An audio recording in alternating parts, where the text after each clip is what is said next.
You have to look at the circumstances. For instance, if a gang of armed robbers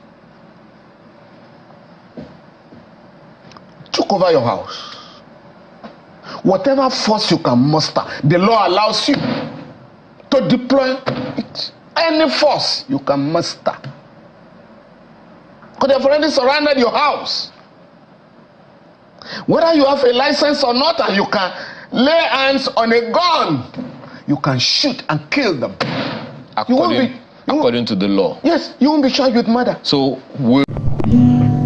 guys, y'all are welcome back to this channel. Today I stumbled into a video and I want to ask, please, is it wrong to say that Nigerians is it good for Nigerians not to carry arms? Like, is it incorrect to say that Nigerians have no right to carry arms? So guys, make una come, I get gist as usual. This one is very, very interesting because I stumbled into this video this morning and look at what this man is saying. This man that you are hearing his voice, that you just heard his voice, is the senior advocate of Nigeria, Femi Falana. He said it is not correct to say that Nigerians have no right to bear arms, apart from the fact that the penal code applicable in the north and the criminal code applicable in the south recognizes the right to self-defense. In the first place, we have to discuss the rights and proceed to examine the propriety. In other words, if someone aims a gun at me, as Falana said, he said if someone aims a gun at him and he can quickly grab another gun, he has the right to shoot the person, and he will not be judged for murder. He will claim his self-defense. So guys, I want you to hear this for yourself. I'll be right back in a minute. If you are a person of intemperate habits, you will not be given a license. If you're under 17, you will not be given a license, and so on and so forth. But if you meet the conditions and you are said to be responsible, you may be given a license, but they won't give. I was talking to a police officer one day, a senior police officer. Man, I'm trying to acquire a license. I have a lot of threats to my life. He said, no, they won't give you. I said, why? He said, because the government will believe that you may just fire, a government official one day. I said, no. But the government will have to find out. I mean, of course, the person must not be a person of unsound mind. It's in the law. To say, Nigerians have no right to bear arms is not correct. So what Nigerians who meet certain conditions can bear arms. But what is ideal, what is important, which has brought this argument? And if I understand the position of the Chief of Army Staff, I think he's opposed to unregulated license.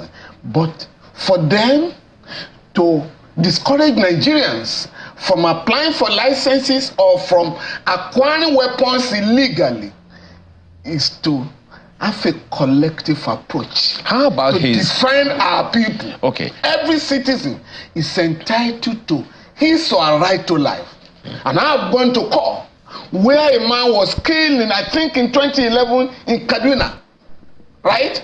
During a riot. The widow came crying and said, no, madam, we'll go to court for you. So guys, this senior advocate of Nigeria, Femi Falana, he has faulted the Chief of Army Staff, Lieutenant General Tawed Lagbaja's statements on his disapproval for citizens to bear arms, saying it is incorrect to say Nigerians have no right to bear arms. So he has faulted it. He sees a whole lot of things wrong with that. His comments came following coordinated attacks on Plateau State during the Euretides by assailants. So he's saying he does not support that he thinks that is a call for anarchy. But come to think of it, if I should add, should Nigerians be allowed to bear arms?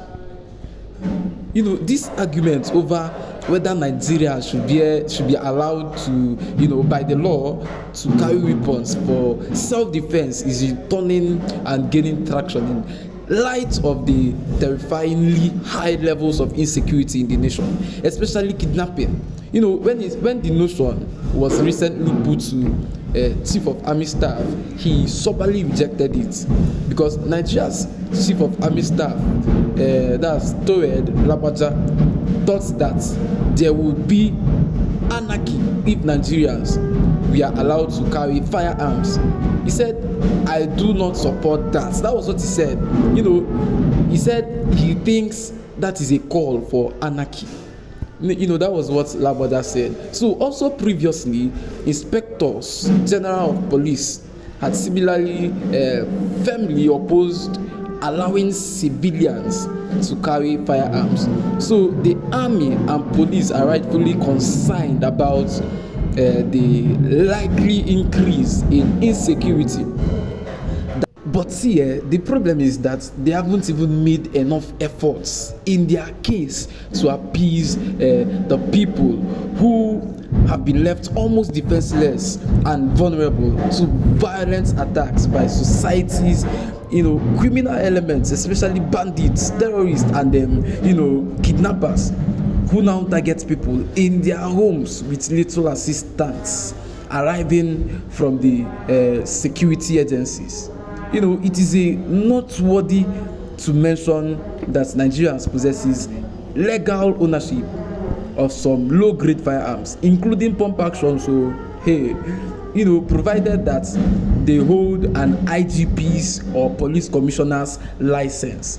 The question of whether Nigerians should be permitted to carry handguns and military-grade weapons, including AK-47s, is what is currently up for debate. And that is what this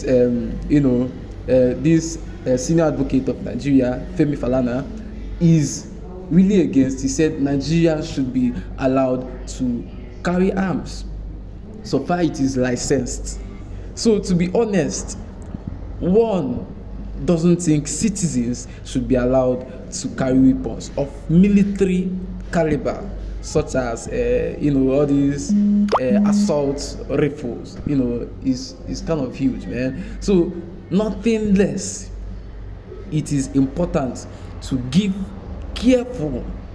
very careful thought to the problem of certain citizens owning top grade firearms such as pistols. One would want to mention that certain groups of Nigerians could be allowed to carry pistols that would be provided by the police depending on criteria including age, education, marital status, and social standing. If you have hot temper, I don't think it is right for you to carry firearms. Because if somebody does do you one small thing, you just shoot the person, and it's not right now. So it should be looked into, like if somebody has all these kind of hot temper people. So the majority believe that there shouldn't be a liberal gun culture in this country, since there are criminal gangs, cultists, and even cult groups everywhere. So for the US, for instance, such a policy had come at a great expense, which that great nation is still suffering gravely. So what the country needs to allow is for mature Nigerians, including professionals, well-established business people, even individuals with clean record and decent married couples to possess handguns. One would also support a psychological evaluation of those applying for guns to ascertain, the emotional stability of such persons before granting them access. So individuals with violent histories ought to be kept out, since such behaviors is a sign of emotional instability, which makes it dangerous to have firearms around them. So guys, we have come to the end of this video. Please, if you are new to this channel, please do well to subscribe, like, and also drop a comment below. Please air your views in the comment section. I really want to see you airing your views in the comment section. And please, thank you for always staying with us. For people that has always been watching our videos, thank you very much. I really appreciate. Please, if you have not turned on the notification bell, please do well to turn on the notification bell too, so that whenever we post our videos, you will be the first to see it. Thank you for always staying with us once again. I'll see you guys in our next video.